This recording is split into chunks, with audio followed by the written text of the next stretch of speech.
we'll go ahead and get started.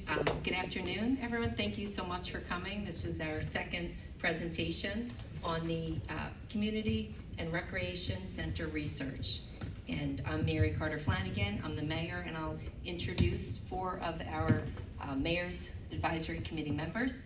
We have John Cantwell right here, Bill Cavan, Soraya Gage, and Jim Apostolides. The format today is sort of an open conversation, so feel free during the presentation if you have any questions to just let us know, and we'll field questions throughout. So based on the results of the October opinion poll, we learned that 61% of the people who participated wanted to preserve part or all of the building. And our goal is to find a solution that has widespread community support, a project that can be executed with support of the residents. And why we research community and rec centers. With the parkland designation, any project at St. Paul's will likely have a community center component to it.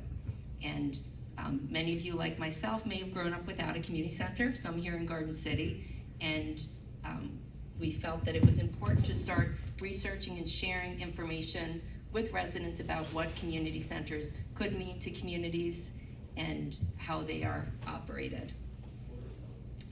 So today you will hear how community and rec centers serve residents and get a high-level overview of the economics of such centers. So thank you for coming, and I'll turn it over to Soraya Gage, who along with Jim Apostolides spearheaded the research, and I'll let her speak about that. Okay. Hello.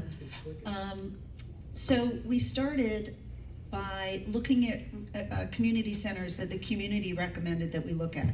We didn't pick them out of thin air. We said, you know, what are the most successful models? And Mary got a lot of suggestions, so Jim and I just went out and looked at them.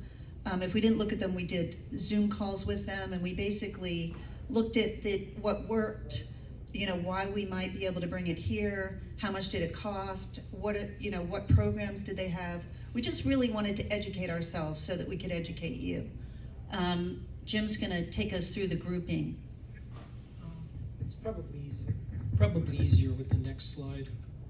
Yeah, here you go. Across the top are the 8 facilities that we researched, and the first column has the various characteristics that we looked at. The first few lines are the age and the size of the facilities. The first 3 are YMCA's in Connecticut. The fourth one, Jacobson, is in Greenvale. It's basically a Y, except it's not. It's a Jewish community center, but it's a Y otherwise. Cranford is a town in New Jersey. Rockville Center and Montauk are town-operated facilities. And Spring Lake is a unique,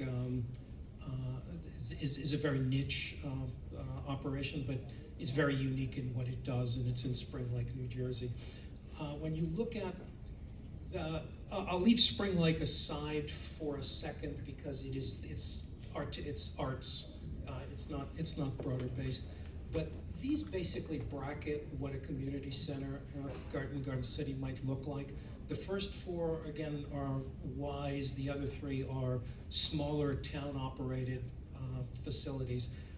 And you'll see with the Ys, the youngest of them is in Darien, Connecticut. It's been there 50 years.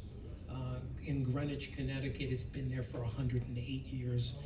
The other facilities are the Cranford, Rockville Center, and Montauk are much younger facilities, much smaller facilities. When you look at the size of them, the Ys range from 60 to 110,000 square feet. The St. Paul's building is 100,000+ square feet. So if you're thinking about a big community center, that's what you're looking at. They have the big community, the big Ys have 6,000 to 7,500 members. That's generally speaking about 25, maybe a little higher % of the town's population. So very sizable.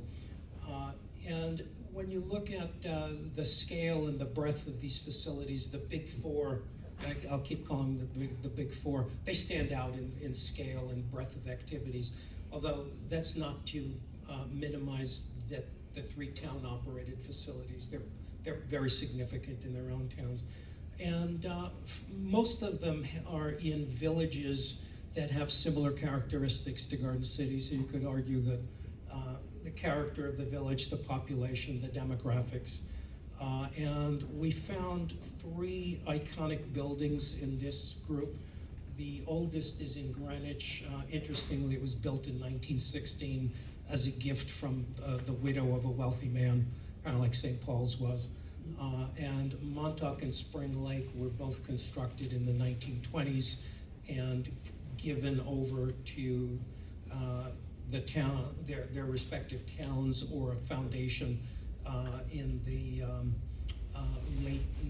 Spring Lake 1976, Montauk 1999, but they're more recent. And they all underwent some renovations. On the next slide. And then we looked at, again, the activities, very, very broad list of activities in the first column. Lots of check marks. That's all you need to know, is that basically they do lots of stuff. Big distinction is that Cranford and Rockville Center don't have a pool. The Y's pool is a hallmark of a Y. And what we found is that what was prized the most, or at least what the directors of the facilities told us, swimming is a big deal. And of course with the Y's, that's what it's all about. And then the programs for 2 to 4 year olds, pre-K, and the cafeteria were considered a big deal, meeting social needs and facilitating socializing. It was very highly prized services. So a lot of the activities are available in our area if you want to leave town, but the value of a community center is it's all under one roof. So what we found was, it had a multi-generational appeal. Little kids are in there, their grandparents are in there, you bump up against your neighbors. It's really that bonding and connectivity around a community in a neighborhood that really is the bones of a community center. I mean, people described it as the heart and soul. They were very upset during COVID when people couldn't meet. It was a way people found out information about each other. It's really a neighborhood building, bonding place under one roof. That's why it's called a center. So, as Jim said, the pools are a big draw. If you have a pool, you have to be able to finance a pool. And every single one of these places, the programs they have, they pay for. Jim will get it. We'll get into the operating cost later, but if you want to go big, you have to be able to figure out how to finance it. And the way it's financed is either through memberships, through fees, through programs, through event rentals, a lot of multi-purpose spaces that are rented out to the Girl Scouts, AA, you name it. That's how they finance them. But in New Canaan, the artisan swimming program stands out. It's really what used to be called synchronized swimming. And the kids come back as coaches, so it's a real community building, multi-generational approach. And they're rented by all the local swim teams and the diving teams. So if we do a pool, if the town comes back and says we want a pool, that'll be a whole other investigative experience to figure out how can we actually do it and pay for it and who would use it. Next one. So Spring Lake was very unique. It's very arts focused. It was built in 1920. It was built by an industrialist. His name is Oliver Brown, and he sold furniture, and he built it for the vets. But it was during Prohibition, so nobody came. So it basically lay dormant for 50 years until a dynamic woman took it over and created this theater program. And it's so popular that 350 kids come after school every single day. So that's something we'd have to think about as well if we want a theater. And it pays for the entire facility. They charge $40 a seat, and their shows go for 40 shows. So it's hugely successful, but unique. Next. Early childhood. I don't know, Mary and I talked about this. We can talk about it again. Raising kids in Garden City or driving all over the place. This would be one-stop shopping. Yeah, and actually, after school, early childhood, Rockville Center, which is probably the facility most people in the room are familiar with. And I remember when my kids were young going there for birthday parties, and people in Garden City would host their parties at the Rockville Center Rec because we didn't have anything similar. So this is all food for thought, kind of to give people an idea. I think for the after school is another thing Sarah's going to talk about, that someone reached out to me right after the vote and said, you got to look at these after school programs. We were both working mothers. They're even more now. And the idea of having something after school, the kids could take the bus to a community center for their art class or their gymnastics, I think is very appealing to moms. Yeah, it's extremely popular. The after-school programs, the Mommy and Me programs, they're here, but you have to go out of your way for them. This would make it one-stop shopping for moms. And I think that's a big draw of a lot of these community centers. That was one of the most popular aspects across the board. Supporting very young children. And as I said, the best ones are all ages, young children, teens, adults, and seniors. It's a place for everybody. They had areas, this was in Cranford, there was a bottle cap art exhibit. So there was a place to exhibit art installations and the history of the town, anything like that. Imagine, you go there and, somebody can give a lecture on the history of Garden City or show off the latest middle school art recipients or anything like that. That was also a big use, and the JCC had that as well. Next. Okay, the economics. Oh, actually, before we go into this, there's coffee in the back if anyone would like a little coffee as well, and drinks. So on to the economics. And in case you weren't here at the beginning when Mary said so, feel free to jump in with questions. Yeah. Yes, questions or comments like, hey, I know a great rec center. All right, Jim? Next slide.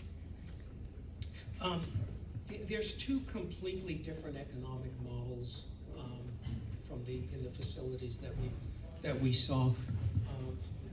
There's the Wise and Jacobson, and then there are the 3 town-operated facilities. We didn't have, we couldn't get information on Spring Lakes economics, but again, it's a very different kind of operation. You start off with, and when I say economics, we're talking about the cost to operate the facilities. It's not the cost to build it. The construction cost is something completely different. This is to run it, and you'll see that they differ materially in the first line, who the owner-operator is. In the Wise, it's a nonprofit entity. In the 3 towns, it's the town itself, and it's the Parks and Recreation. It's part of the Parks and Recreation department. The scope of activities, the YMCA's are basically comprehensive, standalone. They do everything. The town facilities are much more limited, but again, because they're part of a broader offering of Parks and Recreation, so they're a small element of it. The Ys are not tax supported, obviously. They're independent. The town facilities are. The Ys depend on memberships that are open to anyone. You have to be a member to use the Y, and they're open to anybody. It's not restricted to town residents. The town facilities obviously are different. They're residents only, so it's a different model. The Ys charge a membership fee. The towns do not. Residency is all that's required. There are program fees, and program fees generally means if you're taking a class with an instructor, you would pay something to cover the cost of the instructor. And both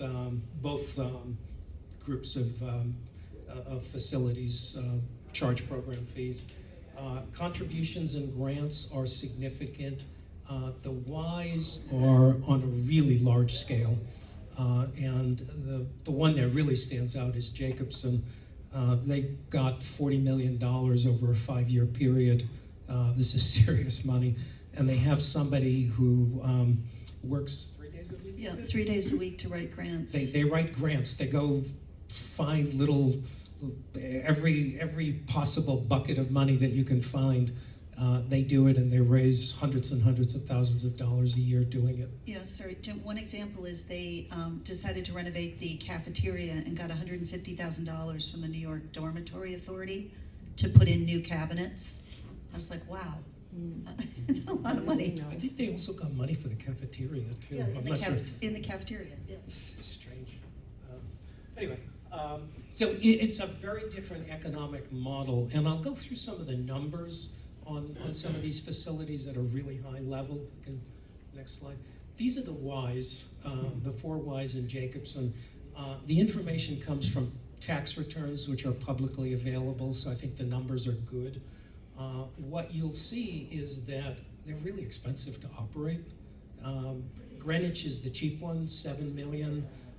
Jacobson is 15 million, but Jacobson gets about half of that, gets about 8 million a year in contributions. So it's they can do more, but they don't go bankrupt because they have pretty significant revenues as well, and that's the key to their success. The last line, which is a little bit smaller, is the grants and fundraising. Yeah, there you go. They all get contributions to one degree or another, but Jacobson really stands out there. They're really good at that. But the takeaway from this is a big facility incurs big expenses, and you have to figure out how you're going to get the revenue for it. The Ys obviously have the model figured out for them, and it works. They over any period of time, they have a surplus because they build up cash balances, and they can expand their programs and their facilities as needed.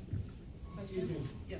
Can you clarify 3 points that I get? In total revenues, is the grants and fundraising included in that? It is. The grants and fundraising addition too? No, it is included in that. Okay. So you can see it, Jacobson is the one that stands out. Got 16 million of revenue, and that particular year got 7.4 million. It's about, over any extended period, it's about 50% of revenues, which is, Yes.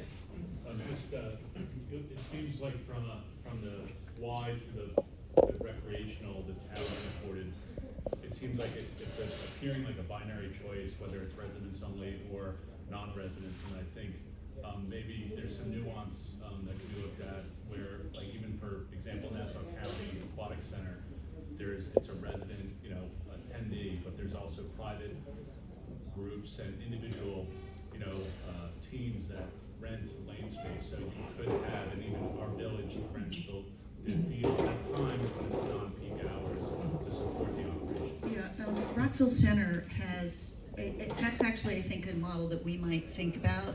So they open all their classes to residents, and there's a non-resident fee and a resident fee.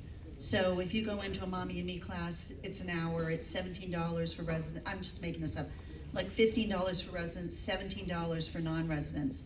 And they fill the classes for residents first, and then they offer it to non-residents. So yeah, there's a lot of different ways to do it. It isn't binary, I don't think at all. no, it's not necessarily binary. I think what it illustrates, though, is that there are decisions and choices that have to be made. And yes, please. So, even with the parkland designation, we could have the Y run this for us?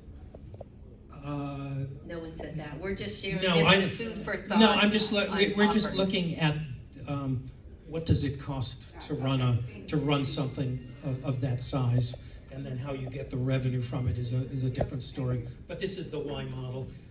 If you go to the next slide, the data for these 3 facilities is a little harder to get because it's buried in budgets, and it's not that easy to do it online.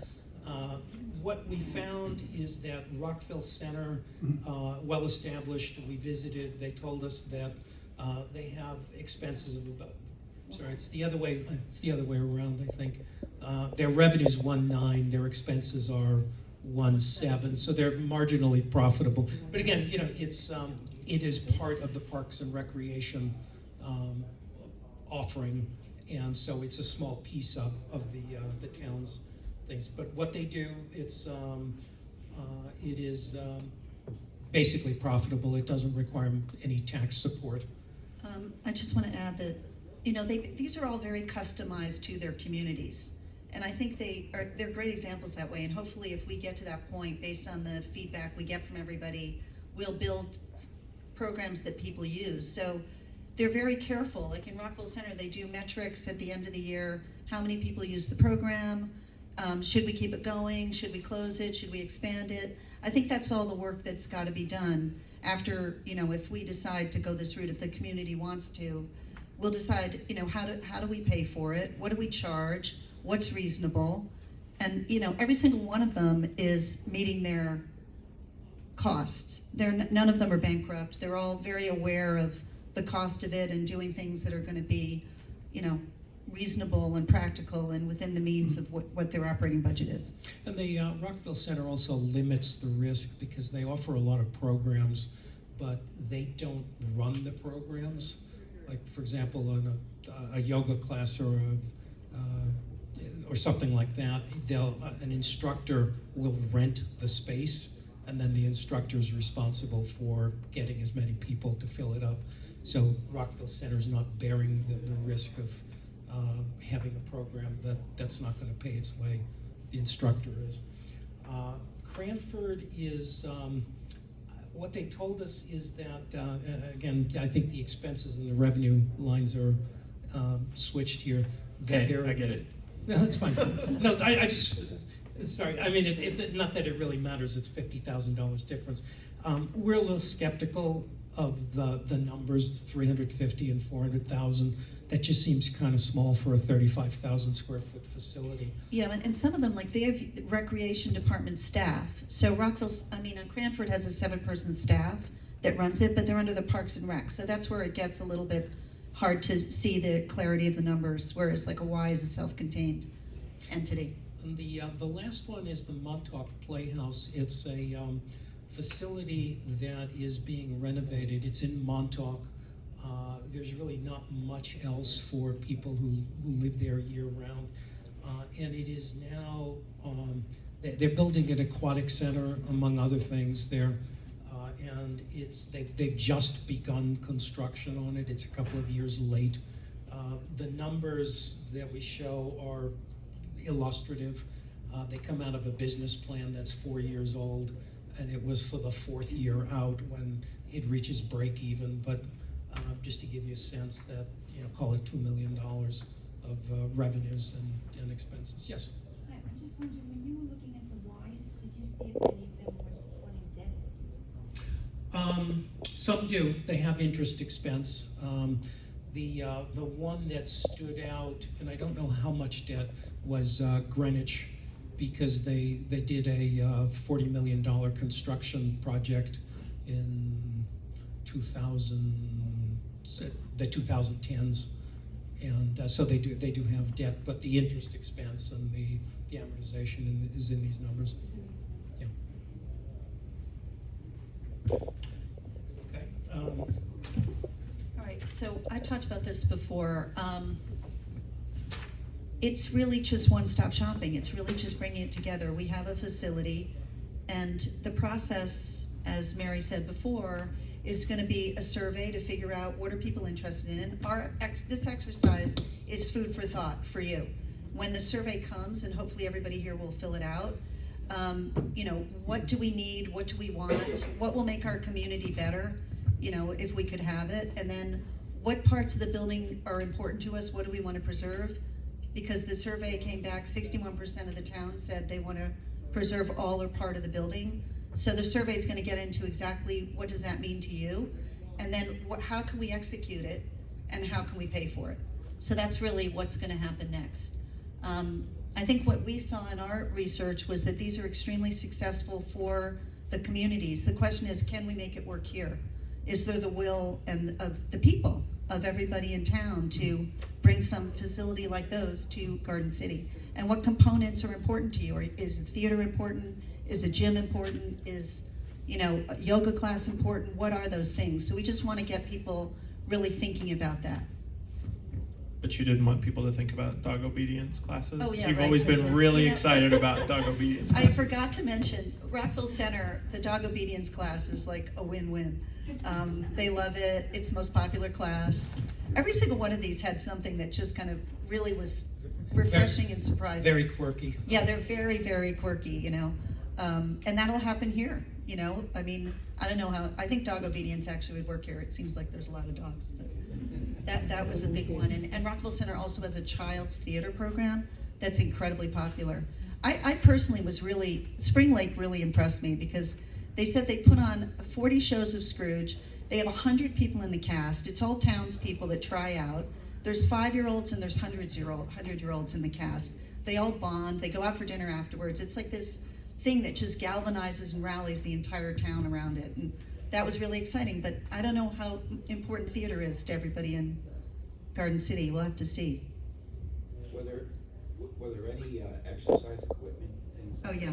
Oh, all of them pretty much had that. And the JCC I thought was really interesting because it had a real senior-focused fitness program, cardio. So there was like a separate room for senior citizens working out where they did blood pressure and, you know, I thought that was really, really interesting. But every single one of them across the board had fitness. Fitness is a real draw.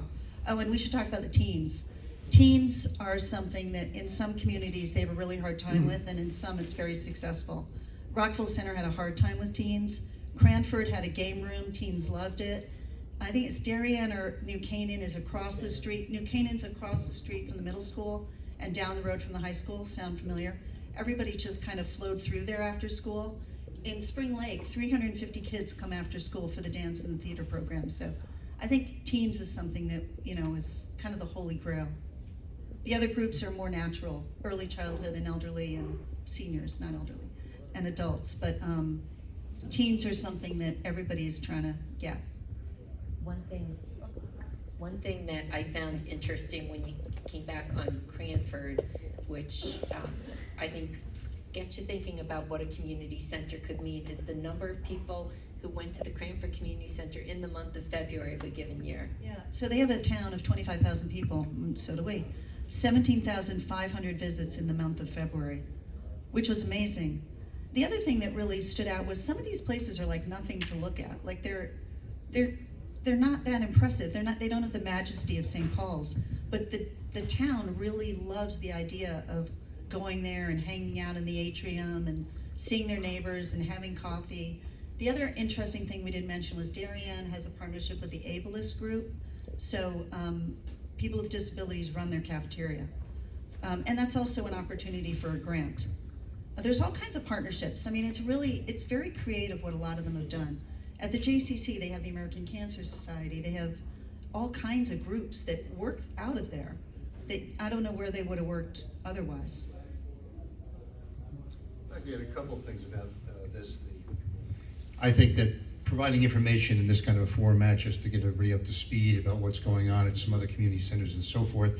But I think one thing I'm not sure comes across in this type of a format is everyone that Jim Soraya visited, to a person, said, this town, I don't know what we would do in this town without a community center. They said it's a form of bonding, as you pointed out. They were crawling the walls during COVID, saying, you know, this is our play. This is where we socialize. This is where the town, you know, comes together and bonds, which we probably all could agree this town could use right now. The community spirit that comes from the community center and so forth. I thought that was all very impressive. And, you know, as far as things that aren't just shown on checking these boxes. I also have, part of what I've done with this, while they've been doing that, is reaching out to all the organizations that will speak with us in Garden City and finding out specifically what an organization wants. And, you know, there's the usual gamut of we could use turf fields and this and that. I mean, some of the things were pretty interesting. Some people talking about putting in a golf simulator. And, you know, there's room for that, whether you are in favor of keeping the existing St. Paul structure as is, whether you're adding on facilities to the back of it, the so-called hybrid facade type of approach. I mean, there's all types of things that you can do. We've asked every group that we spoke to give us a wish list of kind of building as is or building plus additional, you know, what would be your perfect world. And they all came up with all different types of things that they would like to see if it was, you know, cost no object type of thing. Of course, we'll have to see how many other people are interested in the same versus the cost involved. And we haven't gotten into the cost factors yet. They're still trying to assess what the residents want. And a big part of that is going to be the consultants that you heard earlier have just been vetted. You know, some major firms that have done municipal operations around the country. And these people are very experienced, and they're very experienced at ferreting out exactly what the residents want, as opposed to the loudest voices or something like that that goes on in the town. So, you know, we're urging everybody, and we'll probably summarize with that again, is if the consultants are going to come in, they're going to do their surveys that you would expect, they're going to do focus groups, they're going to hold presentations and so forth to really try and get their finger on the pulse of what the community wants. And that's our objective here, is to, there's a lot of things suggested and so forth, but what the majority of the community wants is the objective of the consultant to try and find out, and then try and cost it, and then see if the residents still want it based on the cost factors, which is, I think, how you do it in your own home or something when you're trying to assess a decision about what to add and what not to add. It's a cost-benefit factor. So there's a lot of very interesting things there. I know with all the teams, of course, everybody wants more turf fields. And, you know, it's interesting. Some need a roof. Some said, no, we don't. We just, you know, if we just had fields, you know, we can play 10 months a year on something would really relieve the scheduling pressures that go on. So it'll be up to the consultants to do something professionally that we can only do anecdotally from talking to people and so forth. But hopefully they'll know how to do that, and we'll get to the bottom of what the residents really want and what the residents are really ready to pay for there. But there's a lot of interesting opportunities. I know growing up in Garden City, I never had a community center either, but the big thing that just kept coming through again and again and again was how this brought the community together, and I think we can't lose sight of that. I know it's opened my eyes from the way I was previously thinking to say, this is pretty intriguing to hear this over and over and over again, how passionate these people are about their community and what it's done to bring everybody together, instead of St. Paul's, which seems to be driving people apart. So, you know, we'll see what comes out of this, but I'd also say that this is going to be one of our last shots at this, would I imagine. I don't know what's going to happen if they can't get a consensus in the community.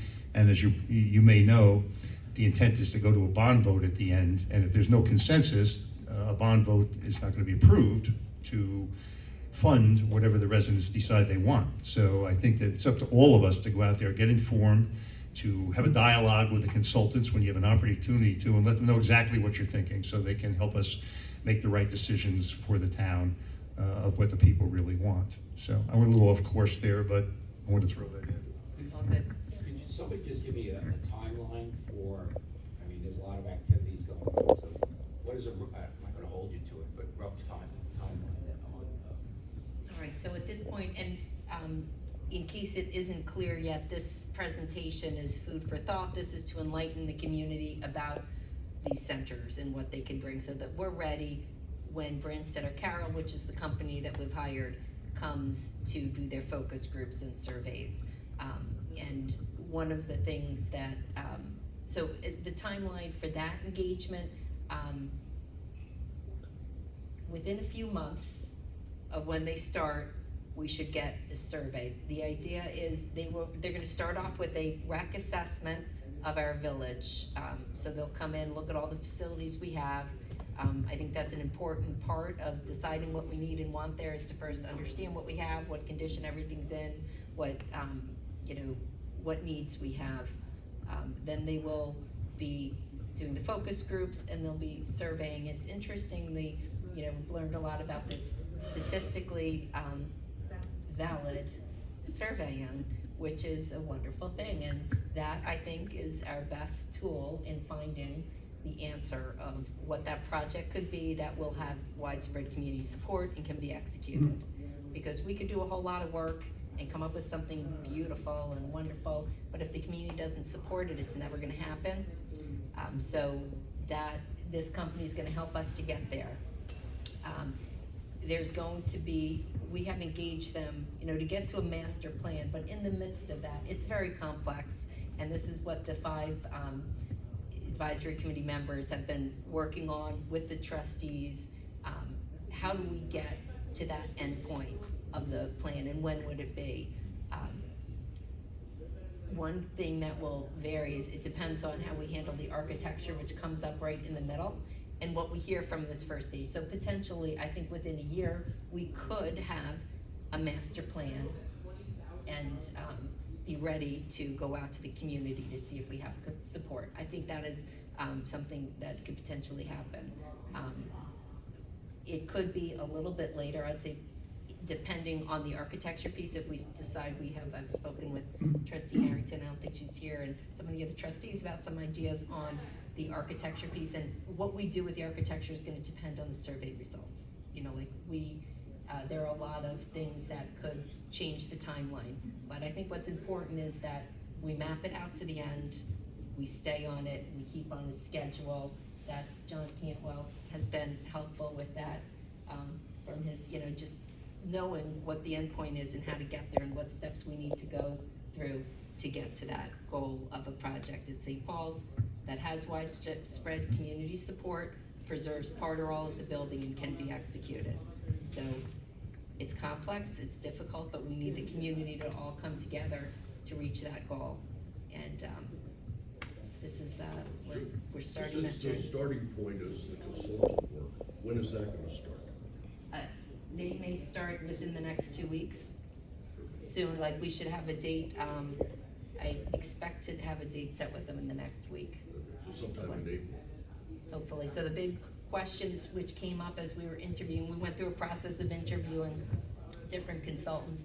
We went with one, this Brandstater Carroll, that is, they've done a lot of work in this area, and it's going to bring their experience, I think will be invaluable, because they've done surveys, they've done rec centers and larger, recreation programs for municipalities, so they know, they have a lot of knowledge on trends, what's coming, what's people may or may not support, and the economics of all of it. So that's the company that we chose, and we should be, but what came up in our interview was the summertime can be, so when the survey goes out, whether we can get that out before the summer break remains to be seen. The hope was that we could, and we're still gonna try for that. But One of the things that was challenging was we really wanted to make sure everybody participated. Because what's the point of hiring a survey company if you don't get widespread engagement? So a lot of the conversations, and we talked to like 5 or 6 of them, how are you gonna get everybody to participate? That was really, really important to us. So there's many steps involved in that. There's gonna be focus groups, there's gonna be surveys, the statistically valid random sampling, which we were all trying to get our minds around. I'm sure you guys have heard of this, where we really just wanna make sure everybody is represented. There were a lot of conversations about what if we, the squeakiest wheel phenomenon. What if every single focus group is attended by people who want a badminton court? I mean, then our results are really skewed. So we spent a lot of time making sure that we get the broadest and deepest participation of the village.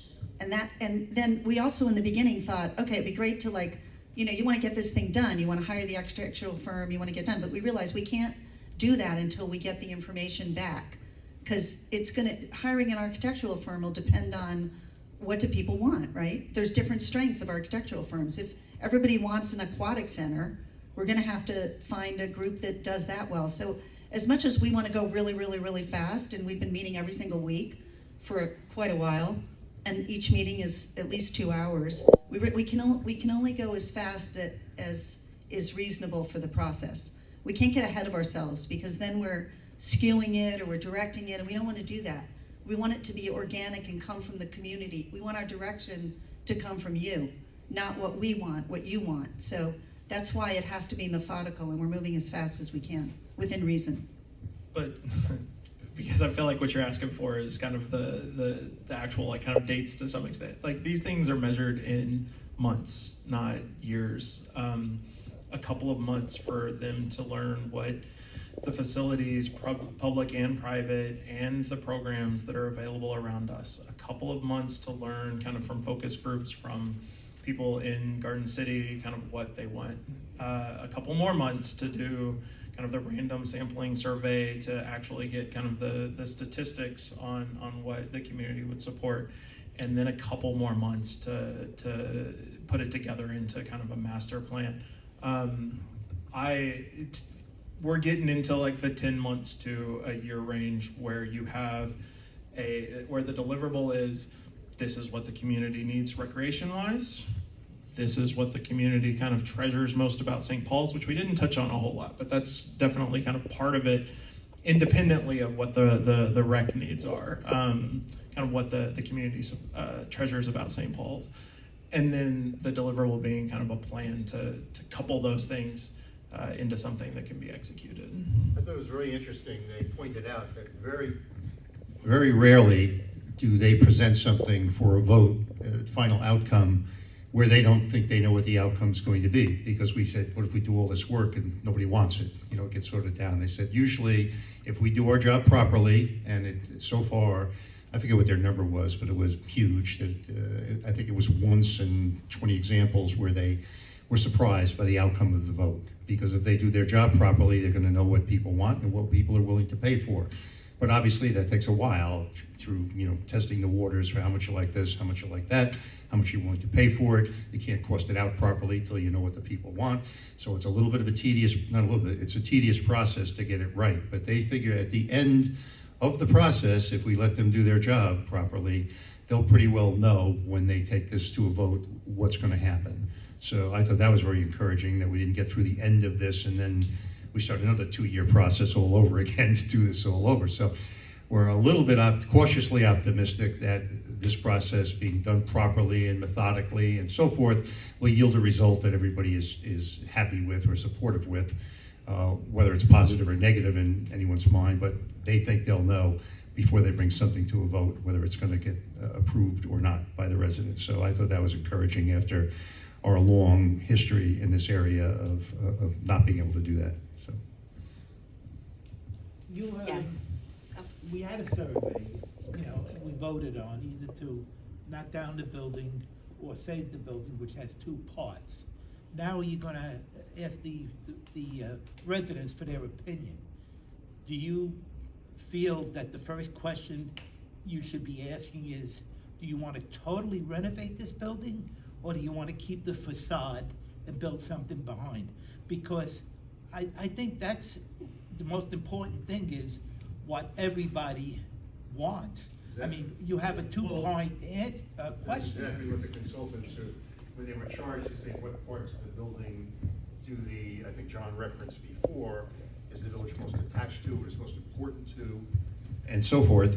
I think that's exactly what the consultants are charged to do, to find out what that meant, because they're certainly easy to contend that, well, if 60% of the people voted to save all or part, maybe 30% mean all, and maybe 30% mean part and build something behind it. So they obviously have to get to the bottom of what that majority meant when they said, continue to evaluate all or part of the building. So would it be another vote? I mean, how are they going to find that out? Are they going to ask every resident what they want? That's the survey. That's what we're talking about. That's what their job is. And in the survey, that's one of the questions is going to be. Yeah, there's going to be lots of questions. It's going to be a pretty sophisticated survey. We have to get to a lot of details in this about, when you say preserve all or part of the building, like, do people want the clock tower?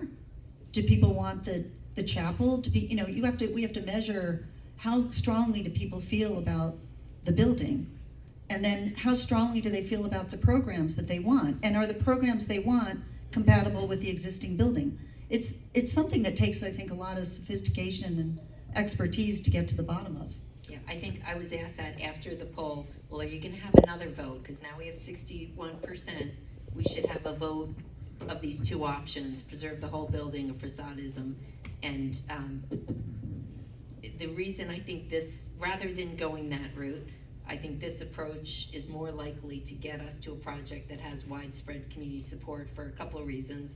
And one being, if we get more information on what exactly people are attached to and treasure about it, it will help us. It's not just those 2 options. It's not facade or complete preservation. There are a myriad of options in between. And once we're able to determine, and this is gonna make it a bigger challenge than a regular recreation assessment. It has a whole other layer of the preservation, the building, which we've heard, from residents, we know that there is support for preserving part or all of it.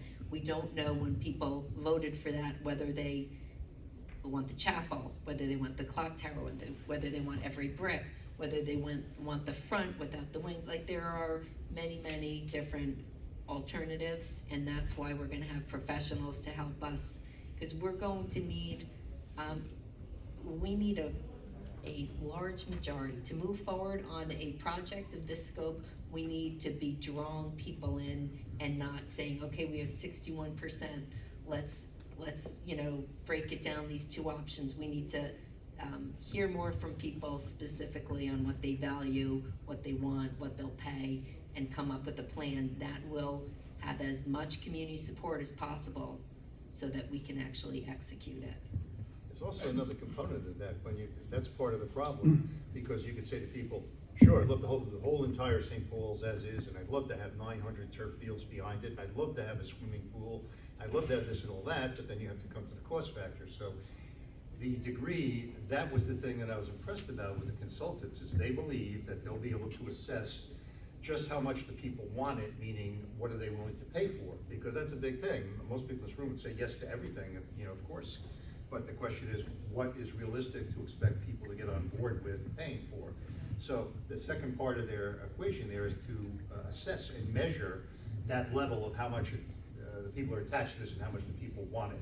Because if it's got to pass the taxpayer approval in the form of a bond, it's going to have to be like that. And they feel confident that they can come to the answer to that question that separates all of it versus part of it, and what else would you want with it, and if it's all of it, what are you going to put inside, and whether they're satisfied with that, and so forth. So I think, it's a very difficult problem. That's why we have the professionals there. Hopefully they'll do what they say they can do.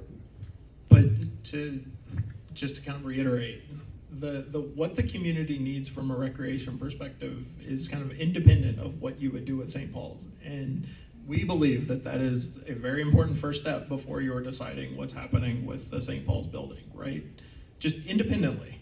And so when you kind of talk about the facade or the whole building, very different possibilities with those two outcomes and the myriad of other outcomes, but all predicated on what does the village say that they need recreation-wise. That's the kind of first, that's really kind of that first step to getting to a place where we're really meeting the community needs and not just St. Paul's for the sake of St. Paul's. I think Charles, and then. Thanks, Soraya. One of the things I was wondering about dealing with these people who are going to do the survey, are they concerned at all about the level of participation in that vote, where 61% of those who voted, not of the entire population of Garden City, those people who didn't bother to come to vote, what are their interests? Because I think they have to be measured as well, if you're going to try to get a true consensus of the village. This is pretty much out at this point. It's a steer to drive us towards looking for kind of these programs and assessing the needs. But these 61%, they've sent us down a path, but then that's kind of where that gets discarded. At this point, it's on the consultants to truly get a random sampling of the village needs and wants, both in terms of St. Paul's and in terms of rec needs. And these 61% we're sort of past that, if you will. Does that answer your question? I think what you're getting at is, I was trying to say it before, our biggest interest is engagement of the entire community. I mean, Right. that was what was that is what made us choose one over another, because it's a moot point if we're only getting 61%. I mean, actually, I shouldn't say that, because maybe we'll get 61%, but our goal is to get as widespread participation in this as possible, because then we'll be successful, right? If we can get 90% of the community to get engaged in this process, we're going to get an accurate sense of what people want. If it's only 30-40%, we could get fooled easily, because they'll be the squeakiest voices. So that was so much of our conversation with these consultants, was how are you going to get everybody to get involved and say what they want? You want everybody to be involved, right? You want to hear from everybody. You don't want to just hear from a vocal minority. I'd say we took a course in statistics Yeah. when we were having discussions with Yeah. with the consultants. And ultimately a bond vote, right? So two things. One thing is the 61, that was a step forward and a steer. Before we had that opinion poll, there were people saying everyone wants to demolish the building, stop wasting money, you know, like we needed to let residents be heard. I felt at that point, and that 61% gave us the opportunity to be where we are today, where we are spending money to hire a consultant to approach this in a professional way. So it really, it's not, those numbers won't be used going forward. That got us to this point, and now we're gonna go with the survey. And I think as far as the statistics and hearing from everyone, and there was a lot of discussion amongst our group and the trustees, and it is very interesting, but the statistically valid. Random sampling. And when we first heard it, we were like, how can a random sampling be that effective? But apparently, every single one of them talked about this, where they have a method of doing a random sampling that represents the entire community. They identify every single kind of stakeholder that we need to hear from, and they make sure that those people are heard. And that will give us this valid sampling of the community. That's not all they're doing, but that's part of it. And that's what we talked about over and over and over again. Every single one of them does it. It's really, really important. And then there's focus groups, and then there's other surveys, and then there's, you know, meet you where you are. A lot of them talked about, oh, let's go, you know, everybody goes to the fields. Let's go there. Let's meet people where they are to hear what they really think. So that's why that phase of engagement and hearing from everybody is incredibly important. And that's why Branstetter, we thought, will do the best job. Yeah, there'll be open surveying and also the randomly sampled. So what you end up getting is, even if you didn't respond, you're heard because they are able to tell us that this percentage, you know, in response to any question, that 60% of the residents want this or care about this, even though they don't speak to every resident. So it's really gonna be an incredibly powerful tool, I think, in helping us find, because when it gets to the money vote, people will come out. So we need to know how people really feel, and not just people who are at meetings, but the whole community. I think there were some questions over here. I think, is that Courtney? So I'm confused on how the financial aspect is fitting in at this point, and I worry about that a little bit, because I might, from a recreational needs perspective, say I would love an indoor pool, but if I knew that was gonna cost, you know, or that facadism was gonna cost $75 million versus 25, I wouldn't say it's something I want. So I'm not clear on when the financial aspects of this are going to be shared with the residents, because I think for most of us, I could give you a wish list, but if I can't afford it, I'm not gonna put it on my wish list. So I'm not sure how that puzzle works. So you won't really be able to just give us a wish list. You'll have to choose, right? You'll have to actually rank your order of importance. And in terms of whether you would want a pool, you know, a big indoor pool, or something else, those like recreation wants and needs, and you know, is a pool more important than the dog obedience class, or vice versa? It's really just gauging what the community would support in terms of recreation. We're not even really talking about how you would build the facilities. At some point, the Board of Trustees, welcome to the board, are going to have to kind of make this call where you're marrying these things. What can we actually afford, and what are we going to propose to the residents in terms of a bond vote? We know that they all want dog obedience classes, and we know that they all treasure the front entrance of St. Paul's. I'm making this stuff up. Please, we're not presupposing anything. Great. How do we marry those things into kind of an architectural program that will eventually give to the residents for a bond vote? Just think of us as like data gathering, not decision making. Really. It's also the sophistication of the questioning, right? It's not going to be, do you want a turf field?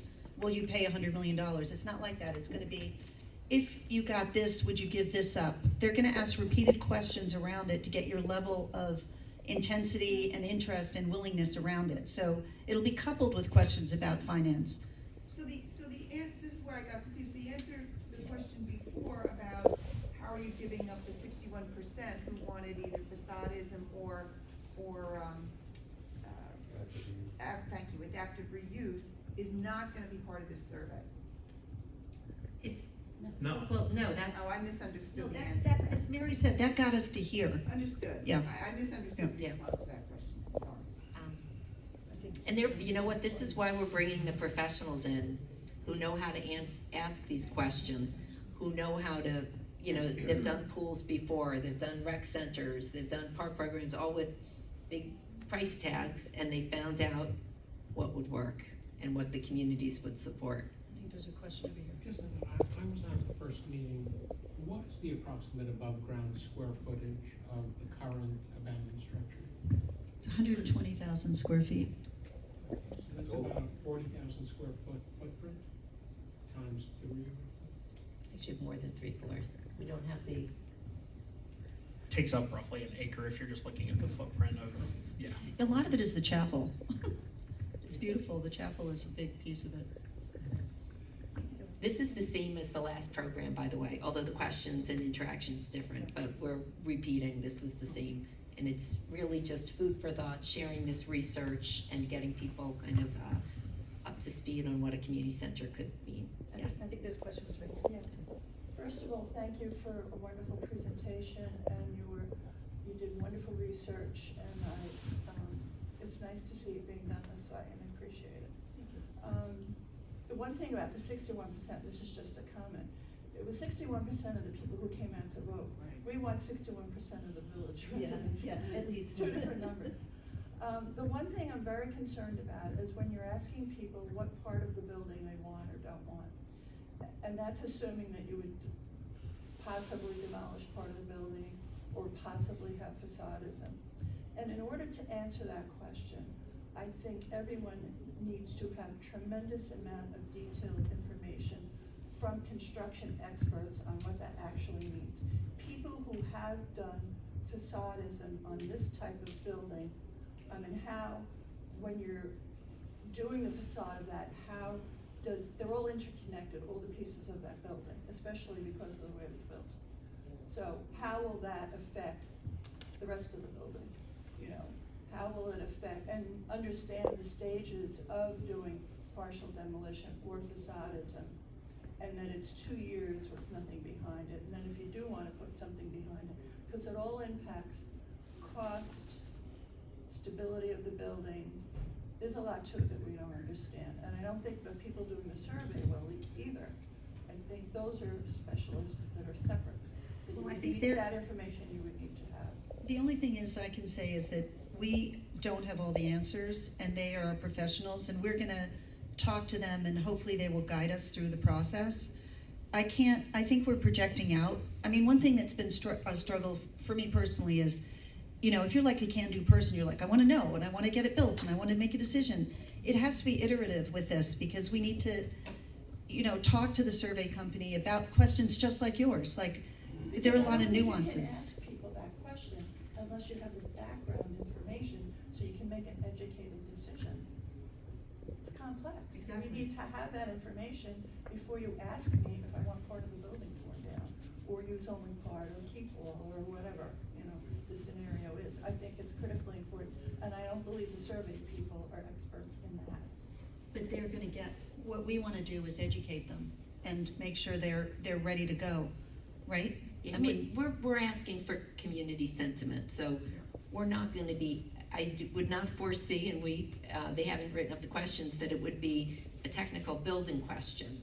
We're looking to see what attachments people have, what they prioritize, how they're feeling about the preservation, and that expertise that you mentioned, we talked about that as far as like getting a company, like we don't know, you know, that is going to be a big piece. It's down the road, the marrying of the needs and the building is going to be a big and important step when we get there, but that is after this.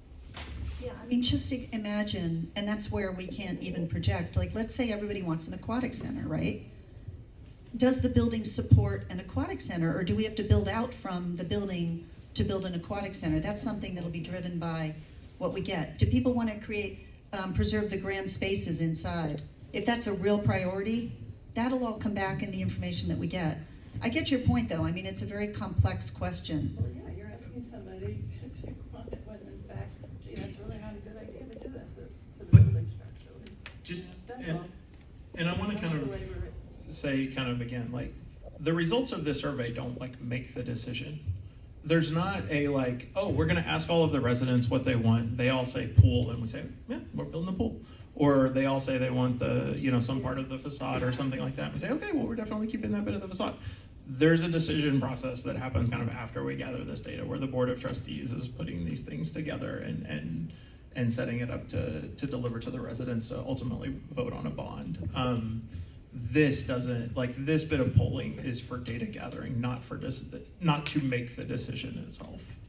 And I guess the other thing that has come up in our discussions, and hearing about the statistically valid polling or surveying, I don't think, I like the idea of a lot of that, and not just like going forward, as we move forward, as we get to marrying the needs and the building, maybe we keep going to people, you know, do you like this or this, you know, and not wait till we get to that bond vote with the risk of it going down and then we're back at square one, but to continue to use that at future steps as well, I think it is something we should definitely consider.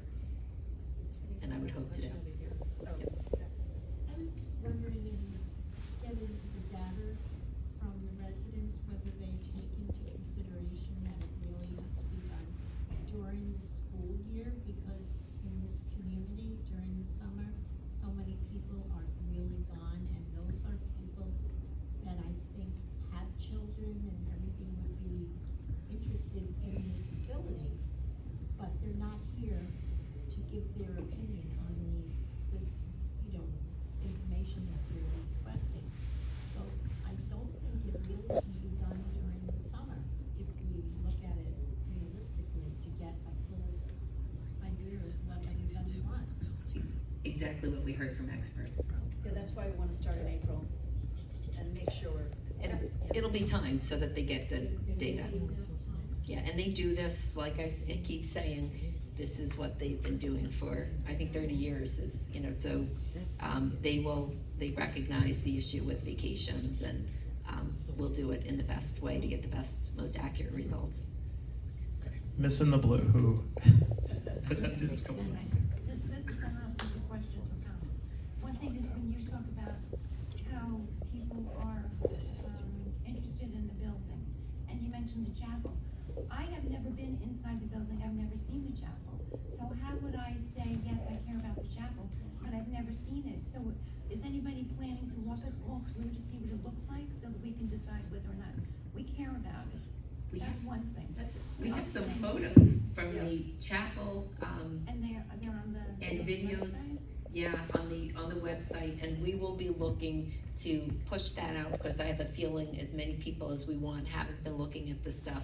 But yeah, there's like video tour and photos, and if people, you know, will reassess that and make sure there's enough. Give a sense of the size. I think that's a really good point. That's a Yeah. really good point, and I think that's something that we really need to think about, because when you actually go into the building, it's like it's a game changer in terms of your perception of it. Yeah, because, you know, there were some photographs that were pretty bad way back when, where you wouldn't want to go in, but that was back then. So that's one thing. Would it be One current point. And then also, and I want to repeat what this lady said, that you all did a great job, and I'm sure that this took a lot of time and effort on your parts as volunteers, so I think you should all be very appreciative of what you've done in terms of gathering. The information was really great. And, but I think that there's a question of the rec center and whether or not we want a community center, and then there's St. Paul. So it's almost like you're taking these two separate issues and snapping them together, and they don't necessarily need to be tied together. Of course, you want to find a reason for St. Paul to continue to exist, but maybe we really want a community center. So I think it's very complicated, you know? Yeah. You're exactly right, that's what we're trying to find out. I mean, Exactly. these are the conversations we have every single week. I mean, it's been very, very hard, but that's hopefully, we will get further down the road of understanding through the professional. Right, but then there's another thing, this aquatic center that you're talking about, we have a community pool.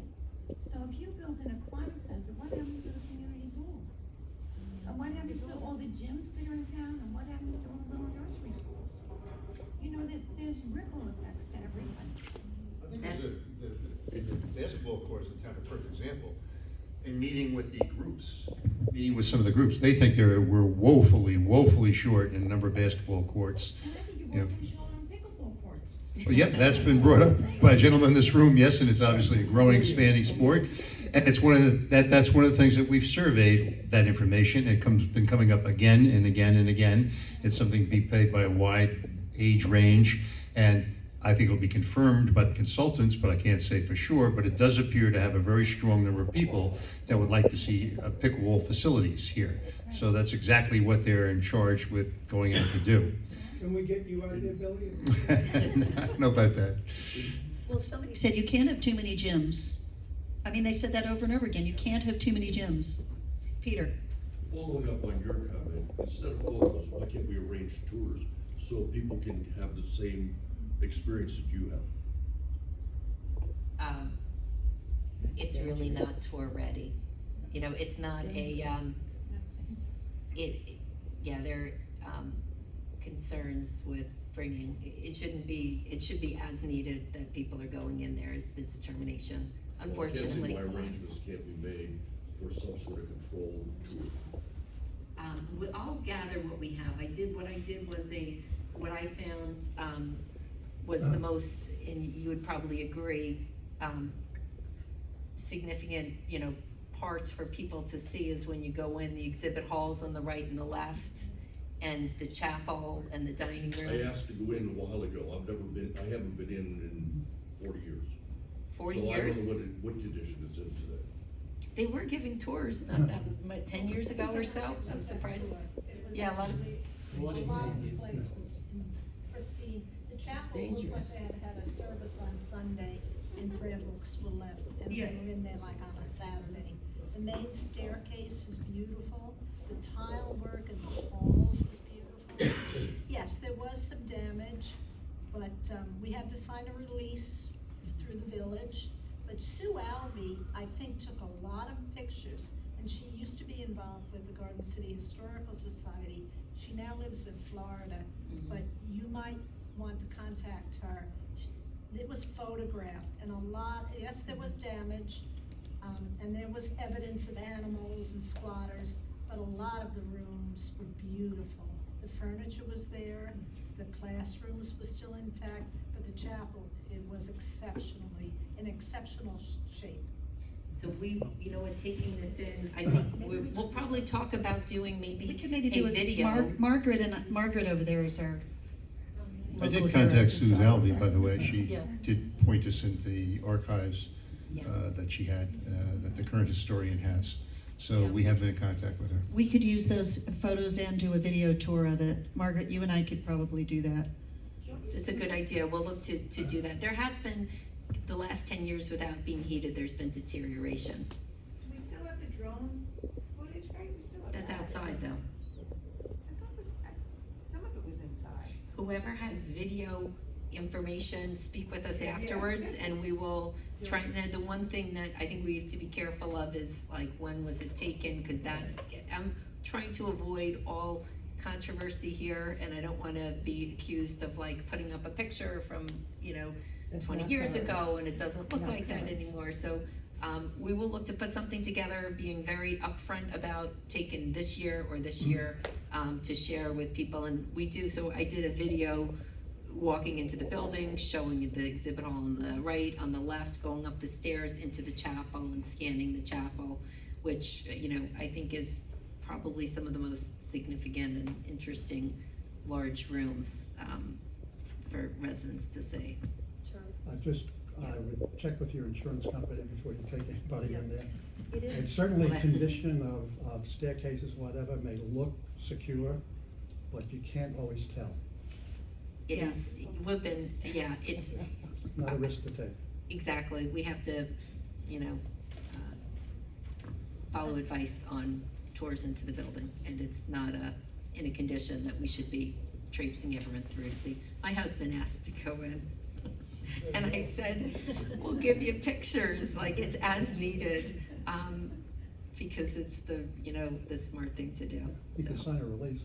the release, but we don't wanna have, yeah, everyone is signing a release, you know, if they do go in, but, it's really not a great idea. Yeah, the big thing is the roof. The roof had a lot of decay.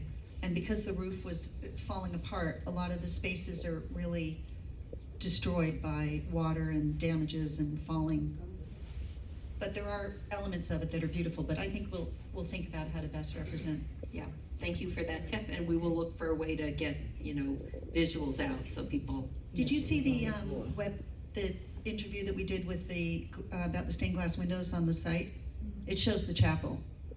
It's on the Garden City website. Yeah, that's a great, interesting, very interesting video, and you see, it's like you're in the chapel with a renowned stained glass expert, so. Yeah, he's an artist, and he talks about the Tiffany windows. The windows are, some of them are just spectacular. Interviewed by none other than Soraya Gage. Yes.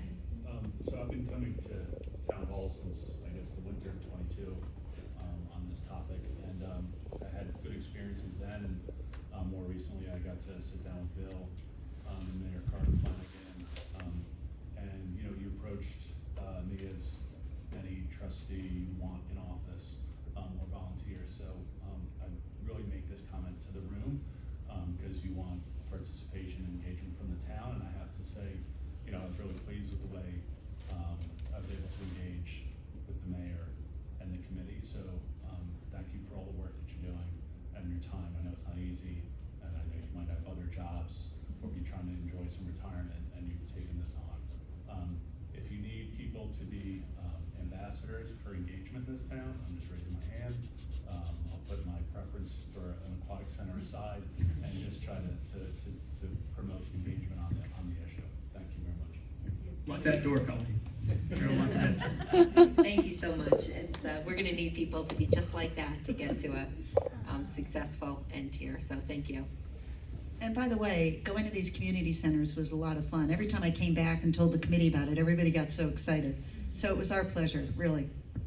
And I have to say, and I think you guys would agree, it was exciting to hear, and I hope some of the enthusiasm, you know, you're feeling in the room now, because we felt it when we heard from Soraya about these places, and we're just looking to share that with you as well. And one interesting thing to say, you know, 1980s, I don't know if anyone in the room was in Garden City and involved at all in the push for a community center in the 1980s. Got one in the back of the room. Would love to hear more. I think I was in high school then, so I don't know all the details, but I thought it was interesting. Last week, there was a gentleman here who said, oh, it wasn't just in the 80s, in the 1940s. There was a big discussion. He lived in Garden City, and there was a discussion, he was a kid, about a community center then, and he's still in favor of it. So third could be a charm. Any other questions, comments? Yep. Just a comment. Great Neck has a wonderful rec program. And they have, their whole budget, all the positions, their revenue, how they gain revenue, the cost of the programs, the salaries that they pay everybody. It's totally comprehensive. And they have a separate board of trustees for the rec department. It's separate from the village board of trustees. And then they have a superintendent who does the overall running of it. And the board of trustees is essentially advisory and helps make decisions, you know, long-term decisions. It's on the website. It's very easy to access. That's really helpful. I mean, one of the things down the road is the operations. And the why, the reason the whys are so interesting is that they really draw on the national organization for the professionals that run it. And we did look briefly at Sands Point, the Village Club. It's different. It's kind of like a country club, but they've outsourced it to a management team. So down the road, I think that's a really important conversation to have about exactly how it can be run operationally and who should run it. Yeah, and they talk about how, we were describing, all their programs are individuals who rent the space, and then the communities and more than Great Neck get 10% of whatever, and we do. That's what we do. So it's not that we're doing something different that we haven't done before. I think the more educated we are, the better, the more successful we'll be. So thank you. Yes.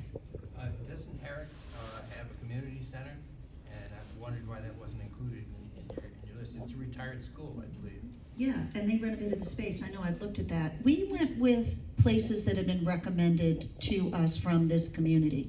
That was kind of the first round. If we go further, we'll definitely throw Herrick's in. And, you know, there's the Glen Cove Y, there's all kinds of them. We just wanted to make sure we had a broad sampling, and they came from the community. Yeah, so if anyone has other, a community member has a child in Spring Lake and loves that, so it is, you know, we're drawing on what people are asking about. Any other questions or comments?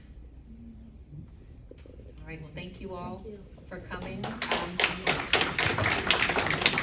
Thank you, everyone.